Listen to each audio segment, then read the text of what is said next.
नमस्कार, आप देख रहे हो राष्ट्र प्रथम। मैं हूं जिगर।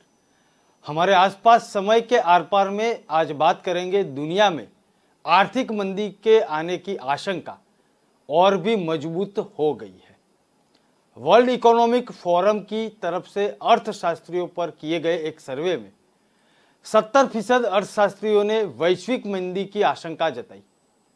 नेट डेविस रिसर्च की एक रिपोर्ट में तो आर्थिक मंदी की आशंका 98% से ज्यादा दर्ज की गई है।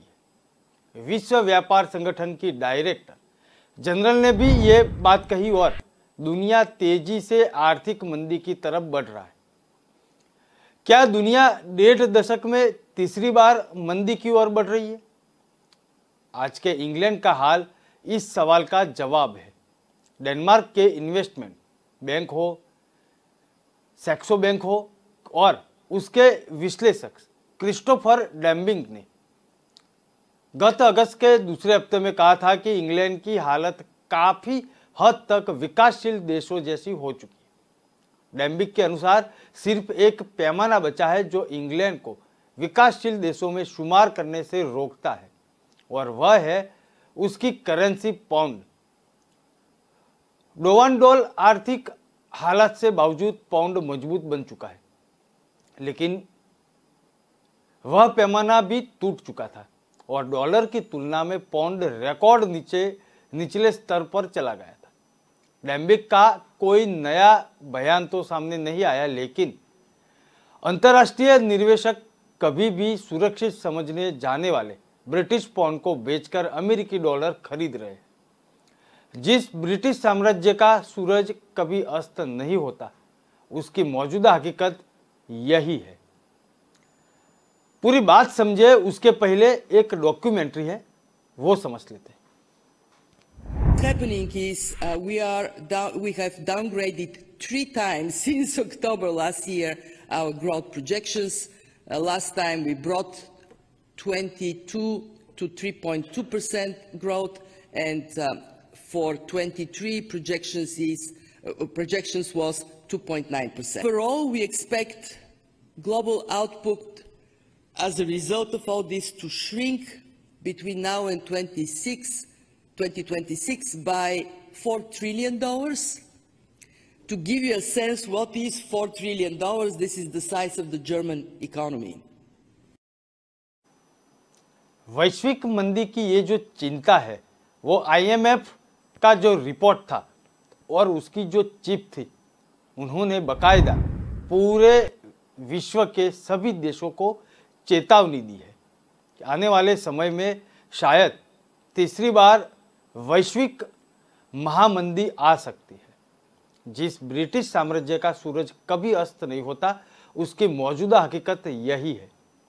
बैंक ऑफ इंग्लैंड ने तो नई पीढ़ी पहली बार इतनी अधिक महंगाई देख रही है। इस पर नियंत्रण के लिए अमेरिका समेत अनेक देश ब्याज दरें बढ़ा रहा है, जिससे ग्लोबल ग्रोथ के लिए खतरा पैदा हो गया। लोगों की वास्तविक आमदनी और कंज्यूमर कॉन्फिडेंस लगातार घट रहा है।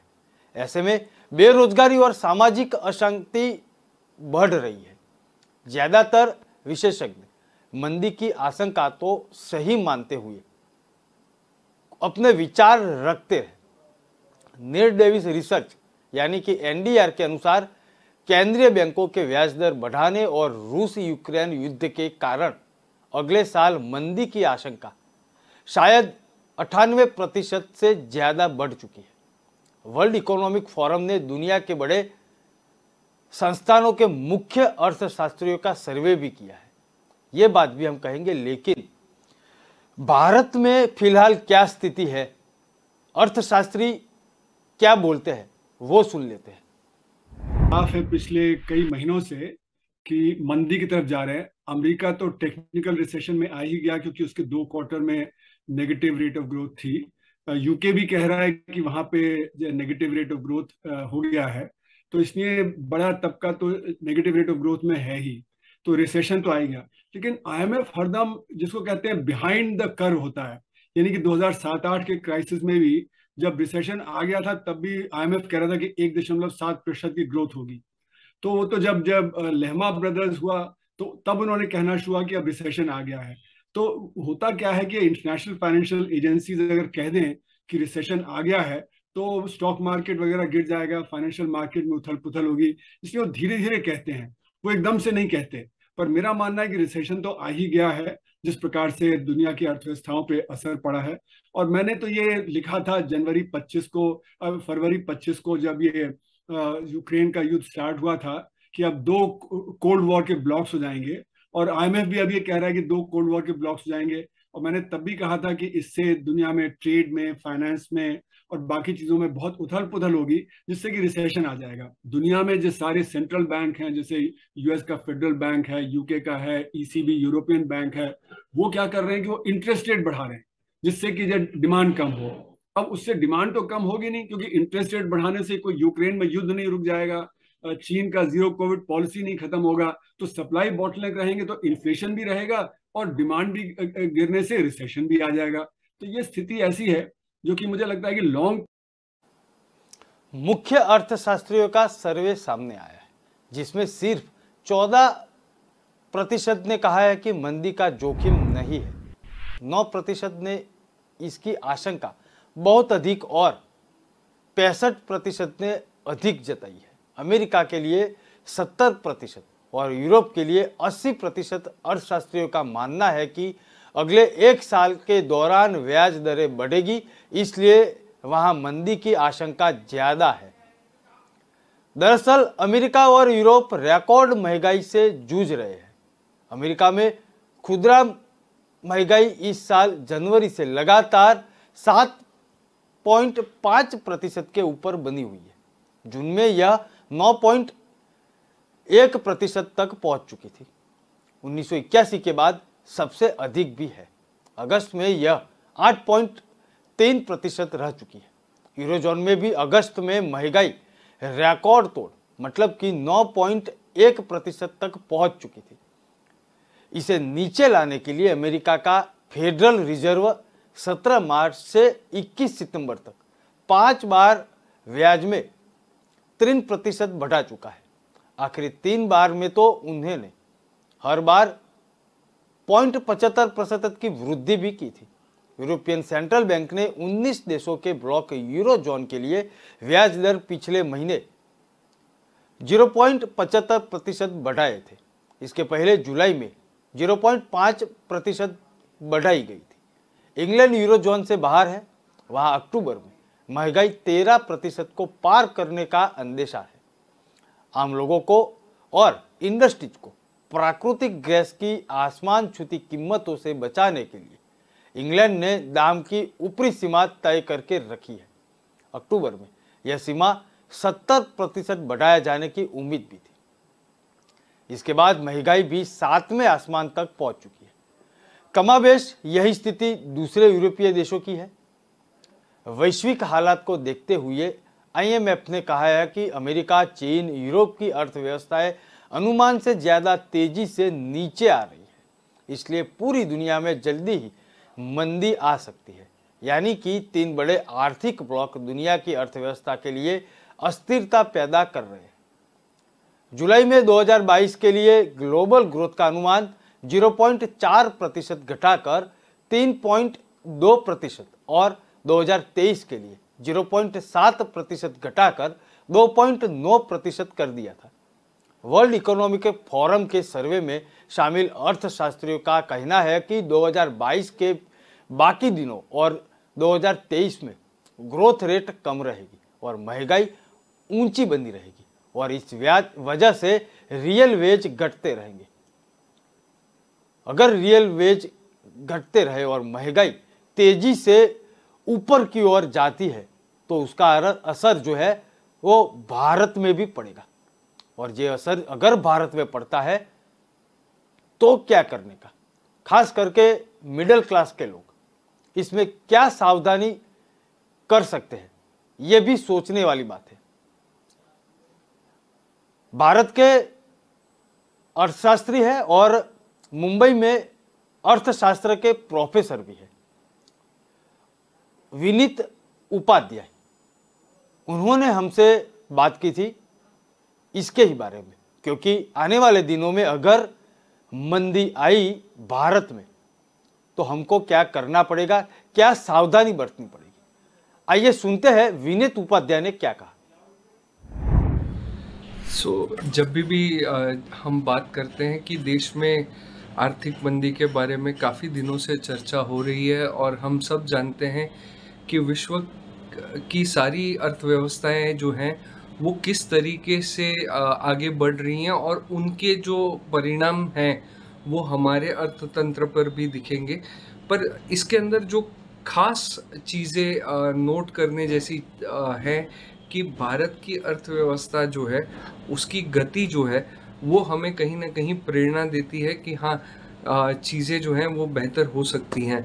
जैसे हमने बात की कि पिछले क्वार्टर के अंदर हमारे जीडीपी के फिगर्स जो हैं वो लास्ट क्वार्टर के बहुत ही बढ़िया रहे और डबल डिजिट ग्रोथ जो है वो हमने टच किया। पर थोड़ा बहुत जो है वो प्रिकॉशन के साथ आगे बढ़ने जैसी चीज़ों को ध्यान रखना ज़रूरी है। जैसे कि अगर हम लोगों के बारे में बात करें तो कुछ चीज़ों के अंदर महंगाई जो है उसके परिणाम आपको दिख सकते हैं, महंगाई ज़्यादा बढ़ सकती है। इस समय पे जो है लोगों को ये खास ध्यान रखने की ज़रूरत है कि आप जो भी खर्चे कर रहे हैं उनके अंदर प्रायोरिटाइज कीजिए, जिसकी वजह से जो है आप अपने जो ज़रूरी खर्चे हैं उनको मीटअप कर सके। तो ऐसे छोटे मोटे बहुत ही साधारण से जो चीज़ें हैं जिनको ध्यान में रख के जो है इस मंदी के फेस को हम निकाल सकते हैं। कहीं ना कहीं जो है भारत की अर्थव्यवस्था के अंदर जिस तरीके की गति चल रही है उस गति का जो है परिणाम हमारी अर्थव्यवस्था के ऊपर दुनिया के वैश्विक अर्थव्यवस्था की मंदी का असर को थोड़ा कम करेंगे। पर सतेज और सतर्क रहना ये हमारी जिम्मेवारी रहेगी। जब हम इस आर्थिक मंदी के बारे में बात कर रहे हैं तो एक और चीज़ जो होगी वो होगा कि आयात जो है वो और महंगा होगा और आयात के महंगे होने की वजह से जो है डॉलर के प्राइसिंग का भी जो एक इशू है वो भी एक पर्टिकुलर चीज़ जो है वो तंग करेगी। जो लोग विदेशों में जाके नौकरियां करना चाहते हैं उनके लिए भी एक थोड़ा वक्त जो है कठिन रहेगा और उनको थोड़ा अपने आप को प्लान बी और प्लान सी रेडी करके रखना पड़ेगा। जहाँ तक हम बात कर रहे हैं रुपया कमज़ोर हुआ है, ये आर्थिक दौर जो चल रहा है वो पूरी दुनिया का जो दौर है उसके हिसाब से हम चल रहे हैं, तो उसके हिसाब से हमारा रुपया जो है वो भी कमज़ोर हुआ है। पर एक चीज़ जो खास ध्यान रखने वाली बात है वो ये है कि जब हम ये बात कर रहे हैं तो एशिया के पूरे रीजन के अंदर अगर कोई भी पर्टिकुलर करेंसी जो स्ट्रॉन्गर परफॉर्म कर रही है अगेंस्ट द डॉलर तो वो रुपया जो है वो परफॉर्म कर रहा है। अगर आप पूरा जो इकोनॉमिकल टर्म्स में अगर हम उस चीज़ को समझने की कोशिश करें तो ये एक बेहतर स्थिति है भारत के लिए। जहाँ तक रहा सवाल आयात महंगा होगा तो उसकी वजह से जो है जैसे जैसे डॉलर के हिसाब से रुपए का प्राइस बढ़ेगा तो उसकी असर जो है वो आयात पर आने ही वाली है। और जैसे हमने कहा कि जो लोग नौकरी या पढ़ाई लिखाई करने के लिए विदेश जाना चाहते हैं उनके लिए भी एक थोड़ा सा कठिन समय होगा, क्योंकि वो समय के अंदर शायद उतने अपॉर्चुनिटीज़ जो हैं वो दूसरी इकोनॉमीज़ ना खोलें, तो उसका भी एक परिणाम जो है वो उन्हें थोड़ा बेयर करना पड़ सकता है। बट कहीं ना कहीं भारत के अंदर जो स्थिति का सर्जन होगा वो कहीं ना कहीं बेहद ही अच्छी स्थिति होगी आने वाले समय में। जब हम ये चीज़ के बारे में बात कर रहे हैं, मंदी के दौर के बारे में बात कर रहे हैं, कई सारे लोगों ने कई सारे जगहों पे ये सवाल उठाया है कि क्या जो श्रीलंका जैसे हालात हैं वो क्या भारत में भी आ सकते हैं। कई सारी सरकारें जो हैं वो कई सारे फ्रीबीज और बाकी सब चीज़ों के बारे में बात कर रहे हैं, उसके लिए नियोजन सही तरीके से होगा कि नहीं होगा। देखिए, जब हम ये बात कर रहे हैं भारत की अर्थव्यवस्था और श्रीलंका की अर्थव्यवस्था दोनों अलग अलग हैं, और जब हम ये चीज़ के बारे में बात कर रहे हैं कि वहाँ की सिचुएशन जो थी वो यहाँ पे रिपीट होगी नहीं होगी, तो हमारा अर्थतंत्र जो है उसकी गति भी बहुत ज़्यादा है। हमारे यहाँ पे जो रिसोर्सेस हैं वो भी हम कई हद तक जिस तरीके से सरकार ने पिछले कुछ सालों में जो नीतियां अपनाई हैं, कई सारी जगहों पे आत्मनिर्भर भारत के तहत कई सारे कॉरिडोर्स बनाए गए। जैसे कि हमने खिलौनों के बारे में अगर हम बात करें तो खिलौनों इंडस्ट्री को खड़ा करने के लिए और चाइना को कंपटीशन देने के लिए हम मजबूती से आगे लड़ रहे हैं। तो कहीं ना कहीं कुछ ऐसी पॉलिसीज़ भी हैं सरकार की तरफ से बनाई गई। जैसे कि हम ये बात करें कि डिफेंस मॉडर्नाइजेशन के अंदर अगर हम बात कर रहे हैं तो हम स्वनिर्भर हो रहे हैं। बाहर दूसरे देशों को हमारे बनाए हुए हथियार जो हैं वो बेचेंगे, तो उससे हम जो है फॉरेक्स रेवेन्यू बढ़ा रहे हैं। तो इन चीज़ों का भी फ़ायदा जो है वो हमारे अर्थतंत्र को मिलता है। तो कहीं ना कहीं ये चीज़ों का नुकसान होता है, पर जैसे हालात हमारे यहाँ पे हमारे पड़ोसी के यहाँ पे हुए थे वैसे हालात होगा ये कहना थोड़ा मुश्किल है। ऐसा होने के चांसेस बहुत कम है। भारत सरकार को अपनी नीतियों के अंदर आगे बढ़ते रहना होगा, कंटिन्यूअस हमें जो है प्रोसेस को बढ़ाते रहना होगा, तब जाके हम आगे बढ़ पाएंगे। अमेरिका में निजी संस्थान national bureau of economic research NBER के 8 अर्थशास्त्रियों की टीम बताती है कि मंदी आई है या नहीं, वही आधिकारिक तौर पर स्वीकार किया जाता है। NBER के अनुसार मंदी में सिर्फ GDP नहीं घटती, बल्कि आमदनी, रोजगार, औद्योगिक उत्पादन, रिटेल बिक्री सब में गिरावट आती है। अमेरिकी सेंट्रल बैंक फेडरल रिजर्व के चेयरमैन जेरोम पावेल खुद सेनेट के सामने कह चुके हैं कि मंदी की आशंका काफी अधिक है। अमेरिकी नागरिकों ने कहा है कि उनका देश मंदी में जा चुका है। क्रिसिल के मुख्य अर्थशास्त्री DK जोशी कह रहे हैं कि मंदी तभी आती है जब सारे पैरामीटर कमजोर हो जाते हैं। अमेरिका की इकोनॉमी में कमजोरी स्पष्ट दिख रही है, जिससे मंदी का खतरा बढ़ चुका है। एक तथ्य यह भी है कि इससे पहले 10 ऐसे मौके पर जब लगातार 2/3 अमेरिका की ग्रोथ रेट नेगेटिव हो रही थी, तब हर बार वहां मंदी आई है। इसके साथ एक अपवाद यह भी है कि पिछले 7 ऐसे मौकों पर हर बार बड़ी संख्या में नौकरियां भी गई है, जबकि इस बार अभी तक ऐसा नहीं हुआ है। जुलाई में अमेरिका में बेरोजगारी दर 3.5% थी, जो 50 साल में सबसे कम थी।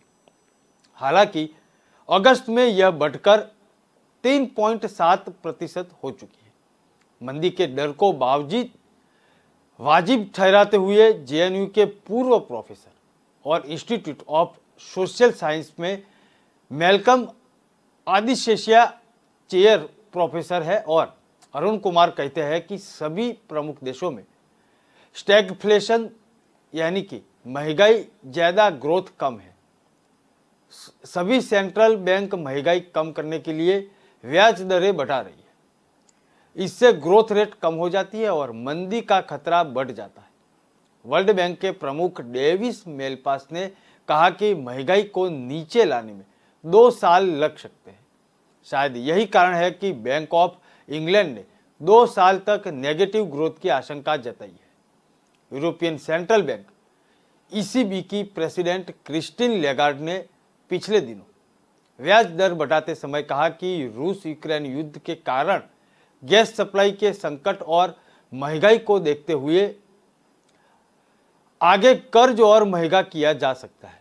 ECB का आंकलन है कि 2022 में औसत महंगाई 8.1% और 2023 में 5.5% रहेगी।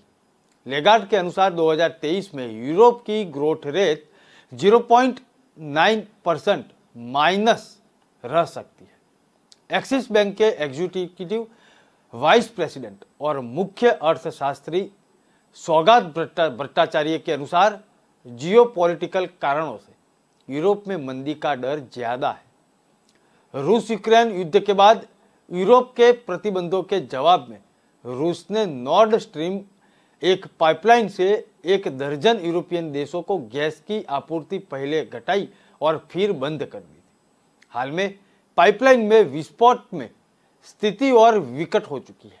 अमेरिका और यूरोप के 30 देशों के संगठन नाटो ने कहा है कि अगर महत्वपूर्ण इंफ्रास्ट्रक्चर पर हमले हुए तो वह बदले की कार्यवाही करेगा। पिछले 7 यूरोपियन यूनियन की गैस की 40% जरूरत रूस ने पूरी की थी। क्रिसिल के डॉक्टर जोशी के अनुसार गैस के लिए रूस पर यूरोप की निर्भरता बहुत ज्यादा रही है। सप्लाई बंद होने का व्यापक असर भी है क्योंकि तत्काल कोई विकल्प नहीं दिख रहा। ये सभी बातचीत में भारत सरकार और भारत में क्या स्थिति है, यहाँ के अर्थशास्त्री भी क्या बोलते हैं वो भी जानना चाहिए। आइए सुनते हैं। संघर्ष क्षेत्र तो पहले से ही गिरावट पे है। जैसे कि अभी खबर आई थी कि तिरुपुर में 40% यूनिट्स बंद हो गए हैं। अच्छा, वो हमारे जो डेटा है उसमें आता नहीं, तो इसलिए मेरा मानना है कि ऑलरेडी हमारी अर्थव्यवस्था 1% उससे कम पे चल रही है। तो अभी ये तो सिर्फ जो आंकड़े आए हैं रिजर्व बैंक के या सरकार के या वर्ल्ड बैंक के, वो तो सिर्फ संघर्ष क्षेत्र को बता रहे हैं। मतलब संघर्ष क्षेत्र परेशानी में जा रहा है और संघर्ष क्षेत्र तो पहले से ही परेशानी में था। तो हमारी भी अर्थव्यवस्था एक तरह से रिसेशन में आ गई है। तो ये मतलब अगर हमको संघर्ष क्षेत्र की तरफ ध्यान हमने नहीं दिया तो फिर बेरोजगारी है और जो बाकी और समस्याएं हैं वो बहुत बढ़ जाएंगी। यूथ में प्रोटेस्ट हो रहा है जगह जगह, किसान प्रोटेस्ट कर रहे हैं, किसानों की परेशानी है। तो ये परेशानी और ज्यादा बढ़ जाएगी अर्थव्यवस्था की, जबकि संघर्ष क्षेत्र भी जो है इसकी चपेट में आएगा, जो दिख रहा है। अब संघर्ष क्षेत्र में जो 6% लोग काम करते हैं उनको डीए न्यूट्रलाइजेशन मिलता है, उनको साल में कुछ तनख्वाह बढ़ जाती है, लेकिन असंगठित क्षेत्र वालों की ताकत नहीं है कि वो बार्गेन कर सकें, तो उनके ऊपर सबसे ज्यादा असर पड़ता है। और जब वहां पे असर पड़ेगा तो डिमांड पे असर पड़ेगा, डिमांड पे असर पड़ेगा तो फिर हमारा रेट ऑफ ग्रोथ और ज्यादा गिर जाएगा। तो एक तो असंगठित क्षेत्र का रेट ऑफ ग्रोथ गिर रहा है, दूसरा संगठित क्षेत्र का भी रेट ऑफ ग्रोथ गिर रहा है। तो एक तरफ ग्रोथ गिर रहा है, दूसरी तरफ जो नौकरियां हैं वो कम हो रही हैं, लोगों की परचेजिंग पावर कम हो रही है क्योंकि इन्फ्लेशन तेज हो रहा है। तो ये सारा मिला के एक बड़ी भयंकर स्थिति है। लेकिन जो रिसेशन है उसमें डिमांड कम हो जाती है, तो उससे इन्फ्लेशन तो शायद कम हो जाए।